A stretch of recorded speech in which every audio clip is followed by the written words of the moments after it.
Hello guys, আসসালামু আলাইকুম। সবাই কেমন আছেন? আশা করি খুব ভালো আছেন। এখন আমরা যাচ্ছি দুজন মিলে বাজারে। আমাদের আমরাগাছিয়া বাজারে যাব বাজার করতে নানির জন্য। আর নানির সাথে তো আজকে থাকবো, আমি কালকে ঢাকা চলে যাব। তো আজকে আমরা বাজার যাব, দেখি আমাদের বাজারটা কিরকম আপনাদের আমি দেখাবো। আমাদের বাড়ির রাস্তা, মানে বাড়ির ভিতরে যাইতে হলে এই রাস্তা দিয়ে যাওয়া লাগে। এটা মাটির রাস্তা, বালু ফালায় রাখছে, এখনো পাকা করে নাই। পাকা করবে, করতে করতে দেশ গ্রামে তো রাস্তাঘাট একটু দেরি হয়। আমরা এখন যাইতেছি, এই সামনে কিছুক্ষণ সামনে যাওয়ার পরে গাড়ি পাবো। এখানে তো গাড়ি চলে না, সামনে পাকা রাস্তা আছে, সেখান থেকে গাড়িতে ওঠা লাগবে। তো আমরা যাই, গাড়ি দেখি কখন আসবে, তারপর আমরা গাড়িতে উঠা বাজার যাব। অপেক্ষা করার পরে আমরা গাড়ি পেয়ে গেছি, গাড়িতে উঠেছি। গাড়িতে উঠে এখন আমরা আশেপাশের ভিউটা দেখতেছি, খুব ভালো লাগতেছে।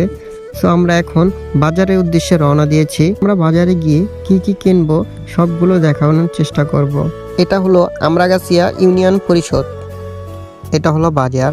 এখানে কাঁচা বাজারে সব ধরনের তরকারি পাওয়া যায়। এখানে গরুর গোশত বিক্রি করা হয়।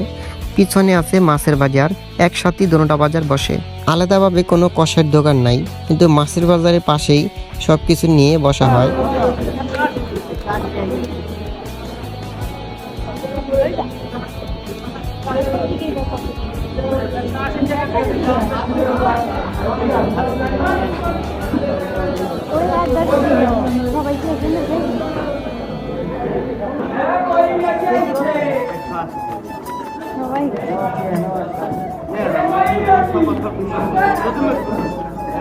ওই জায়গায় মাছ পেটি, ওই জায়গায় মাছ পেটি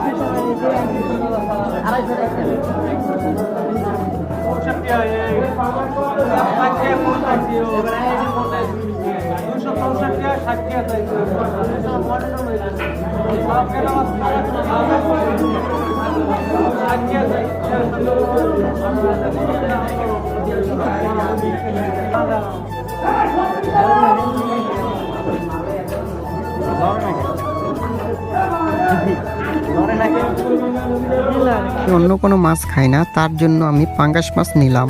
পাঙ্গাস মাছটা আমার সবচেয়ে প্রিয়। পেঁয়াজ আলু নেওয়া লাগবে, তার জন্য জেসমিনকে বললাম তুমি বেছে বেছে নাও, কারণ অনেকগুলা নষ্ট পেঁয়াজ দেখা যাচ্ছে। তো গাইস, আমরা দুইজনে বাজার করে আসছি। এই যে আমার হাতে ব্যাগ, পাঙ্গাস মাছ কিনছি, কারণ আমি কোনো মাছ খাই না, পাঙ্গাসই খাই, তার কারণে আমি পাঙ্গাস কিনছি। তো এখন আসছি আমি আমার বাতিজির সাথে আমি দেখা করব, ওই যে ওই সাইডে মাদ্রাসা, সেইখানে আমি যাব। তো আপনারা পুরো ব্লগটা দেখবেন, আশা করি খুব ভালো লাগবে। তো চলুন,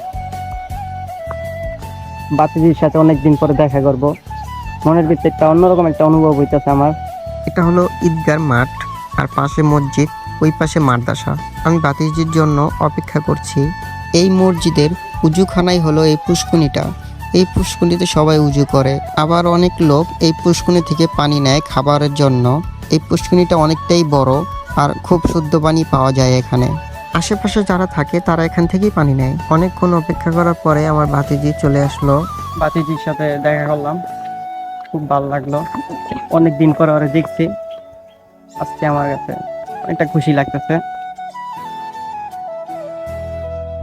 গাড়ি পাচ্ছি না, আমরা দাঁড়ায় রয়েছি। যে কটা গাড়ি আছে বাজার থেকে সবই লোড করে আছে, তার কারণে আমরা এখানে দাঁড়ায় রয়েছি। আমরা বাজার থেকে চলে আসছি। বাসা আসার পরে এখন জেসমিনে মাছটাকে নিয়ে পুষ্কুনির পাড়ে আসলো। এটা লড়ে না কেন?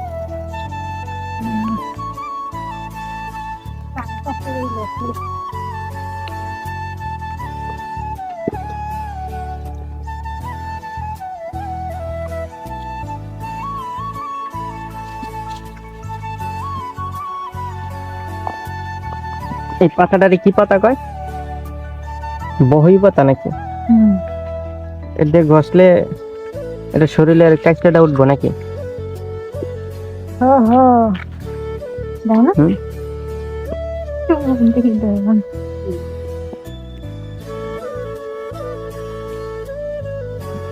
আমার নানি ভাত বসিয়ে দিয়েছে, আর জেসমিনে মাছটাকে কাটতে চেষ্টা করতেছে। মাছটা একটু বড় দীক্ষা, ওই কাটতে পারতেছে না।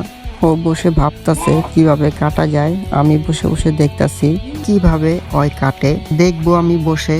আশা করতে পারি আমার ব্লগটা আপনাদের ভালো লাগছে।